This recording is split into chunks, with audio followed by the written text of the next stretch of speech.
200 leaders representing governments, business, finance, and international organizations from all over the world gathered Tuesday at the Global Green Growth Forum in Copenhagen. For 2 days, they would discuss how to establish long-term green growth and stimulate public-private collaboration to secure a better future concerning our climate and our energy resources. Lifestyles has the story. The 200 participants from countries all over the world arrived at the Moltke's mansion in downtown Copenhagen early Tuesday morning. At the Global Green Growth Forum, or in short 3GF, they would discuss how to ensure an increased green growth strategy and how to improve collaboration between the public and the private sectors. Good morning to everybody. Excellencies, ministers, ladies and gentlemen. Welcome to Copenhagen. Welcome to Global Green Growth Forum. I am extremely pleased and deeply honored, in fact, to open this historic event. A lot of skill and hard work has gone into making today's meeting possible, and the impressive number of heads of governments, ministers and high-level participants present here today is a clear reflection of the fact that the Global Green Growth Forum, in short 3GF, holds enormous promise for the world at large. The Global Green Forum seeks to develop new ways of making progress on some of the most critical challenges facing our world today. We need change. We need innovation. We need renewed cooperation. We need cooperation across nations, across public and private sectors. And that is why Denmark has launched this forum. United Nations Secretary-General Ban Ki-moon spoke at the forum about what he saw as the most important problems of the world and how the UN will contribute to solve them. The 3Gs of global green growth must respond to social, economic, and environmental challenges equally.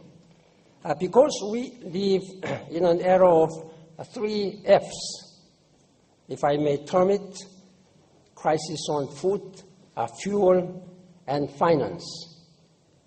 So we need to enhance the 3 Es again. I'd like to term it 3 Es: economy, environment, and global equity.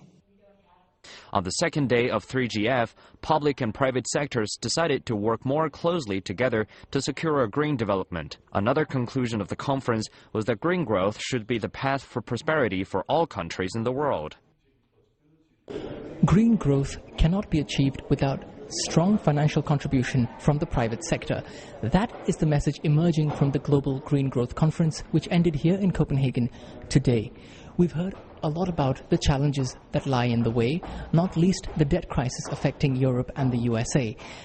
Many persons here have said that the debt crisis is disincentivizing it for businesses to invest in green growth. However, green growth is a way of boosting competitiveness, of creating jobs immediately, and also of reducing energy intensity and making energy efficiency gains. We've also heard from the Danish government, which has long been a frontrunner in the energy efficiency field. The new Danish government says that it has one very big ambitious goal. It wants to make all its heat and electric power production come from renewable sources by the year 2035. Not least, we've also heard about scaling up existing technologies, that is, making them more easily available so that consumers in low and middle income countries can access them more cheaply and easily. Not least, this will help developing countries leapfrog the so-called brown phase of development and go straight on to the green phase. Very happy minister today because, as you know, our government just came into office 1 week ago, and we have put up the most ambitious green targets in the world when it comes to CO2 reductions, when it comes to renewables. These 2 days have showed us that we are not alone. There are many states, many companies, many people who are working in the same direction, not only to solve the climate crisis, but also to ensure economic growth and to address the resource crisis, meaning the exploding prices of oil, coal, food and metals. We have learned a lot. We have learned that it takes public-private partnerships to actually address both the climate crisis and the economic crisis.